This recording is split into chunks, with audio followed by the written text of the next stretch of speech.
지난 시간에 우리가 가정법에 대해서 한번 살펴봤습니다. 우리가 가정법은 뭐냐? 현실에 대한 이야기가 아니다. 자, 어떤 현실을 이야기하는 게 아니고 가짜로 정해보는 거다. 가짜로 정해보는 거다. 이 말을 조금 더 쉽게 설명하면 우리가 상상을 해보는 거다. 자, 이렇게 표현을 해드렸습니다. 자, 우선 이 가정법을 오늘은 조금 더 깊이 이해하기 위해서 오늘 단순 조건문과 한번 비교를 해보겠습니다. 이 단순 조건문은 간단합니다. 저기 단순히 조건이 이루어지면 자, 어떤 제3의 일이 일어날 겁니다. 그게 바로 단순 조건문이고 이 단순 조건문은 우리가 평소에 많이 쓰는 겁니다. 그러면 예문을 한번 보겠습니다. If I find your money, 내가 너의 돈을 찾는다면 I will give it back you. 나는 그 돈을 너에게 돌려줄 거야. 이 will은 미래도 표현하지만 의지의 표현입니다. 자, 어떤 사람이 상대방에게 이런 말을 한다고 생각하면 우리가 알 수 있는 것은 뭐냐? 앞에 만약 내가 너의 돈을 찾는다면 이 일이 불가능한 일일까요? 충분히 찾을 수 있을 때 이야기하는 걸까요? 이렇게 질문을 드리면 당연히 이것은 이루어질 수 있고 실현이 가능한 일입니다. 만약에 돈을 찾는 일이 불가능하고 아예 이루어질 수 없다면 이 위에처럼 이렇게 이야기할 수가 없습니다. 그건 놀리는 거죠. 자, 그러니까 당연히 이 일이 이루어지면 실현 가능하니까 내가 너의 돈을 찾는다면 돌려주겠다라고 이야기하는 겁니다. 이게 바로 단순 조건이 이루어지면 어떤 걸 하겠다, 어떤 일이 일어난다라는 이런 의미의 단순 조건문입니다. 자, 그런데 우리가 앞에서 배웠던 가정법, 이 가정법은 자, 밑에 한번 보겠습니다. 이 가정법은 비록 여기 동사를 과거형을 씀에도 불구하고 자, 위의 해석과 똑같습니다. 차이가 없습니다. 왜? 이 가정법은 어떤 일이 실현되는 게 아니고요. 자, 불가능한 일이다. 불가능한.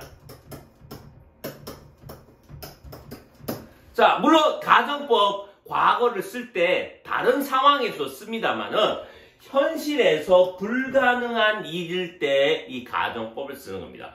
여러분, 현실에 불가능하니까 우리가 어떤 일이 일어날 수 없으니까 대신 뭐 할 수 있다는 겁니까? 상상해보는 겁니다. 상상.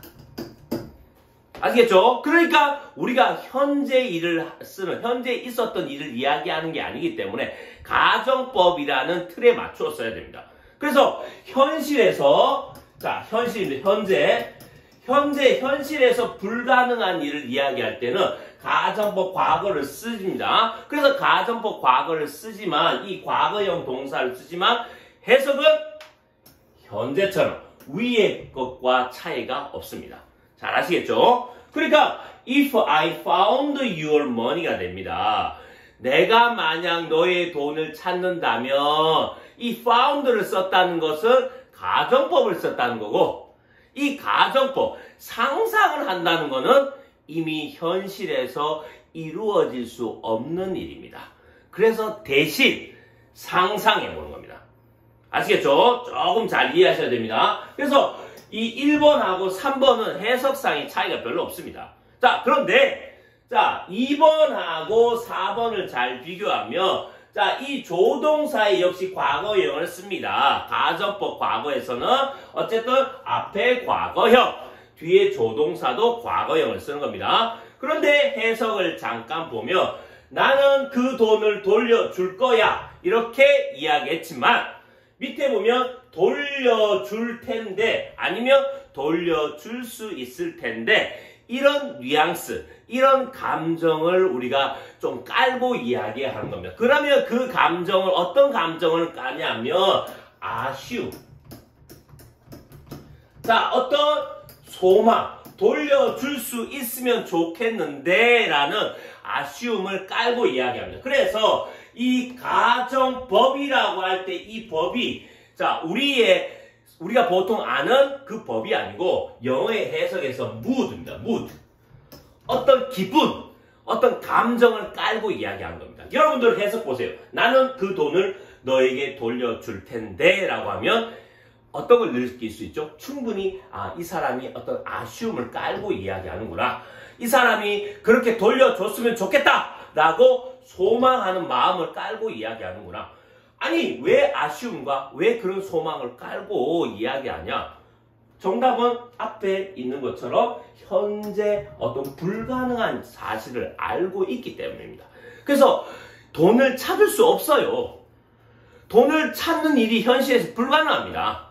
그러니까 대신 상상을 해보면서 내가 만약 찾을 수는 없지만 그 찾는 일이 이루어지면 어디에서? 상상 속에서 이루어지면 내가 그 돈을 돌려줄 텐데 라는 아쉬움과 소망을 담아 이야기할 때 이럴 때 쓰는 게 가정법이라는 겁니다. 좀 이해하시겠죠? 자, 그러면 이 밑에 방금 설명했던 걸 밑에 해설을 보면서 제가 한번 설명을 또 해보겠습니다. 자, 그래서 1번하고 3번에 해석은 차이가 별로 없습니다. 다만 이런 현실에서 가능성이 있는 일입니다. 그래서 돈을 충분히 찾을 수가 있죠. 그래서 돈을 찾을 가능성이 있다는 겁니다. 그런데 3번은 돈을 찾고 또 찾았지만 더 이상 찾을 수 없는 불가능한 상황입니다. 이 불가능한 상황이 현실이에요, 현실. 자, 그러니까 대신 찾을 수 없으니까 우리가 상상해보는 겁니다. 이 상상해보는 일이 가정법을 써야 된다는 겁니다. 가정법. 아시겠죠? 자, 그래서 불가능한 상황에서 내가 만약 찾는다면 이 말은 현실에서 이루어질 수 없어요. 그래서 상상의 세상을 이야기합니다. 그럴 때는 비록 내가 너의 돈을 찾는다면 현재로 해석하지만 그 현재의 어떤 불가능한 일을 이야기할 때는 가정법 오히려 과거라는 걸 씁니다. 이건 서로의 약속입니다. 그래서 find가 아니고 found가 된 겁니다. found. 요 틀은 조금 뒤에서 자세히 설명하겠습니다. 그래서 1번과 3번은 결국은 실현 가능성, 현실에서 이루어질 수 있냐, 그 가능성이 이루어질 수 있냐의 차이입니다. 그래서 1번은 이루어질 수 있으니까 이걸 단순 조건문, 3번은 이루어질 수 없습니다. 찾고 찾아봤지만 도저히 찾을 수 없어요. 그래서 대신 상상해보는 가정법을 썼으니까 저기 가정법 틀에 맞게 쓴 겁니다. found, 과거를 쓴 거고요. 그 과거를 썼지만 현실의 문법을 적용하는 게 아니기 때문에 이 과거를 썼지만 현재처럼 해석하는 겁니다. 자, 이 부분을 잠깐 머릿속에 정리하고 또 가시기 바랍니다. 자, 그러면 2번하고 마지막 4번을 한번 살펴보겠습니다. 그래서 2번과 4번은 해석상 큰 차이는 없어요. 큰 차이는 없지만 이 뉘앙스, 어떤 mood, 요게 가정법이라고 했습니다. 이 기분, 어떤 감정을 깔고 이야기하는 지점에서 차이가 납니다. 그래서 2는 1번의 조건이 충족되면 왜? 가능하니까요. 충분히 일어날 수 있으니까. 돈을 충분히 찾을 수 있습니다. 자, 충족되면 나는 돌려주겠다는 의미고, 4번입니다. 이 가정법이죠. 자, 4는 3의 1, 돈 찾는 일이 불가능합니다. 이게 현실입니다. 이게 현실. 그래서 현실이 아닌 상상의 세계를 말하면서 내가 그 돈을 돌려줄 텐데 라는 무드, 그 무드는 아쉬움, 그렇게 됐으면 좋겠다, 돌려줬으면 좋겠다라는 소망을 표현하는 겁니다. 이게 바로 가정법이고 이게 바로 상상하는 겁니다. 아시겠죠? 그래서 어떤 상상을 하면서 현실에서 이루어질 수 없는 일을 상상하면서 뭔가 아쉬움이나 소망을 깔고 이야기하는 게 바로 가정법입니다. 이해되시겠죠? 그래서 오늘 첫 번째는 단순 조건문에서 제가 비교한 게 단순 조건문은 결국은 충분히 가능하다. 3번 가정법 과거 쓸 때는 현실에서 가능하지 않다. 불가능하다. 요게 차이 납니다. 그래서 가능하니까 그 조건이 달성된다. 이루어지면 내가 돌려주겠다는 겁니다. 그래서 얘는 단순 조건문이라고, 얘는 불가능하니까, 자, 내가 찾는다면 과거형을 쓰면서, 가성법 공식입니다. 과거형을 쓰면서 현재처럼 해석하고요. 가성법의 틀에 맞춰 써서, 자, 뒤에는 돌려줄 거야가 아니고 돌려줄 텐데. 왜?